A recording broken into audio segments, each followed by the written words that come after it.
এরপর সদরুদ্দিন আমার প্রেমে পড়ে গেল। সঙ্কুল যেভাবে চেয়েছিল ঠিক সেভাবে। সদরুদ্দিন নাকি তার সাথে প্রতারণা করেছে। এরপর ডিভোর্সের বিষয়টা আসলো, তারপর আমি জানি না। এটা সে কেন করলো? বলেছিল এটা না করলে নাকি ওর বাচ্চাকে দেখতে পাবে না। সদরুদ্দিনের সাথে ডিভোর্সের এটাই একমাত্র উপায়। আমি জানি না, ও হয়তো ওকে শিকার হিসেবে দেখাতে চেয়েছিল, আমি জানি না। এরপর আপনি সদরুদ্দিনের প্রেমে পড়ে গেলেন, তারপর প্ল্যান উল্টে ফেললেন, আর আপনার প্রেমিকের অপারেশনটাও হয়ে গেল, আর একটা বাড়িও পেয়ে গেলেন মারিয়া। না, আমি এসব কিছুই করিনি। এই সব কিছু সদরুদ্দিনই করেছে, বিশ্বাস করুন।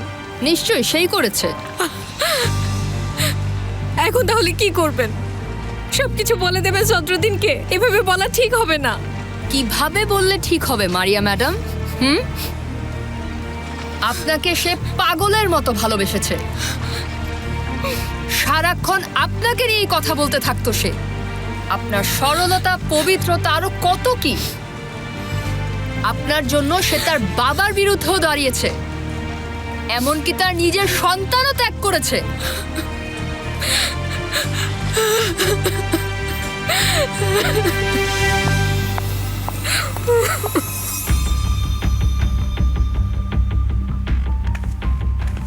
আপনি কি একাই থাকেন? না, হাজবেন্ডের সাথে থাকি, এখনো ফেরেনি। বুঝতে পেরেছি।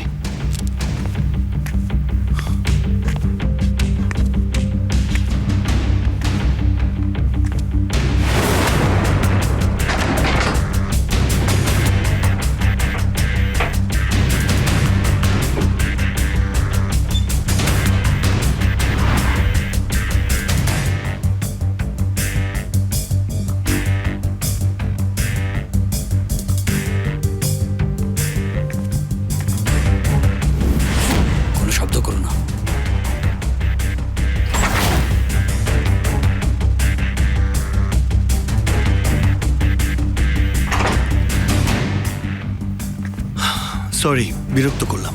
No problem.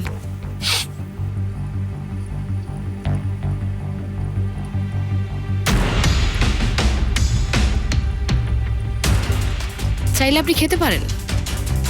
কি আছে এতে? মাশরুম, পনির আর জলপাই। পিৎজা অর্ডার করব, খাবে তুমি? ভাবছি কোন পিৎজাটা অর্ডার করব। পনির, জলপাই আর মাশরুম, আলোচনা এখানেই শেষ। ওকে, থ্যাংক ইউ। বিরক্ত করার জন্য দুঃখিত।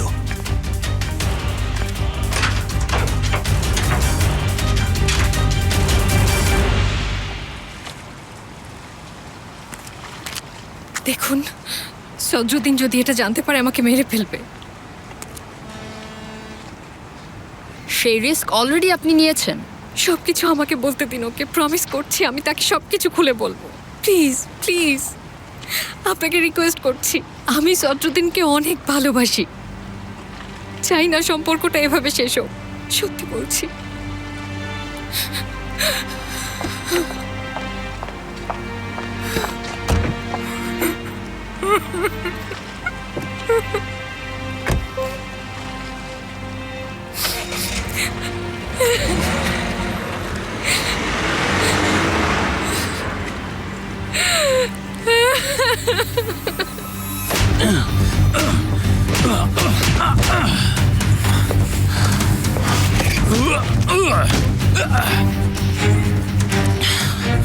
কথা বলো, বলো, আমাকে আর রাগিও না, বলো।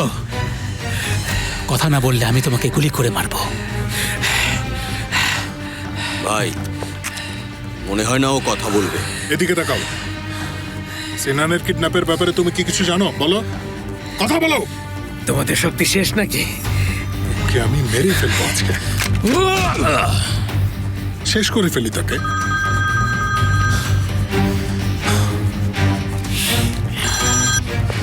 হ্যাঁ, হ্যালো। হ্যালো, সেফের কি অবস্থা? পেয়েছো তাকে? হ্যাঁ, পেয়েছি। নার্সের সাথে যোগাযোগকারী লোককেও পেয়েছি, কিন্তু সে কথা বলছে না। কিভাবে বলবে না? নিয়ে এসো, কি আমরাও দেখছি। ভাই, এ সেরকম লোক না যে কয়েকটা চড়থাপ পরে কথা বলবে, এটা অন্য জিনিস। ঠিক আছে, ওকে আগে নিয়ে এসো। ঠিক আছে, ওর হাত খুলে দাও, আমরা যাচ্ছি।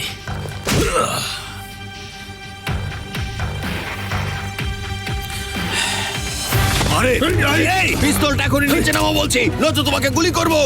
জলদি নামাও বলছি পিস্তলটা। আমাদের মধ্যে কাকে গুলি করবে তুমি? হ্যাঁ, এখান থেকে পালাতে পারবে না। এটা আমি ভালোই জানি। দেখো ভাই, আমাদেরকে তুমি গুলি করতে বাধ্য করো না। তুমি যা যা জানো সবকিছু আমাদের বলো এবং এখান থেকে চলে যাও। এটা যদি করি ওরাও আমাকে মেরে ফেলবে, তাই কাজটা আমি নিজেই করব। না,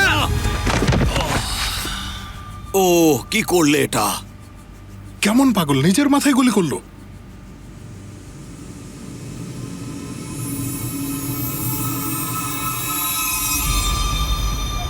সিনান এখানেই ছিল, আবার হয়তো এখানেই ফিরে আসবে। কিভাবে জানলে তুমি? কি দেখেছো? সে তার পছন্দের পিৎজা অর্ডার করেছিল। এতেই বুঝলে দুনিয়ার লক্ষ লক্ষ মানুষ একই পিৎজা পছন্দ করতে পারে। ফেরিয়া, ওই মহিলাকে আমি বিশ্বাস করিনি। ট্রাস্ট মি, সিনান এখানেই আছে, আমি শিওর। তাহলে ওই মহিলাকে আমরা ধরছি না কেন? ফেরিয়া, সিনানকে এখনই রিস্কে ফেলা যাবে না, বুঝতে পেরেছো? বুঝেছি, কিন্তু আমাদের সাপোর্ট লাগবে। নাইমার সালে তো চলে গেছে। আমি জুলফিকারকে ফোন করি, ওদেরকে এখন আমাদের দরকার। এই জায়গা সে কিভাবে খুঁজে পেল কিছুই মাথায় ঢুকছে না। আমি বলেছিলাম না, সে আমাকে অবশ্যই খুঁজে বের করবে। চুপ করো, একদম কথা বলবে না। এখন কি হবে, কি করবো আমরা সেটা বলো আগে। এখান থেকে চলে যেতে হবে, যদি কিছু হয়ে যায়। শুধু আমাদের কাজ শেষ হয়ে গেছে। এই লোক তার নিজের মাথায় গুলি করেছে।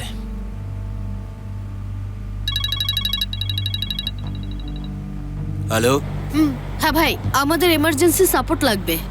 কি হয়েছে? তোমরা কোথায় আছো? সিনানকে খুঁজে পেয়েছি, লোকেশন পাঠাচ্ছি, জলদি এখানে চলে এসো। আসছি প্রিয়তমা। সরি, এটা কি ধরনের কথা বললে? এই না মানে সরি প্রিয়তমা, না মানে সরি ফেরিয়া, সরি বস। জলদি এসো, জলদি, অপেক্ষা করছি, এসো। কি হয়েছে? সিনানকে ওরা খুঁজে পেয়েছে, আমাদের ডাকছে ডার্লিং। মাথাটা কি তোমার খারাপ হয়ে গেছে? চলো ভাই, চলো চলো চলো।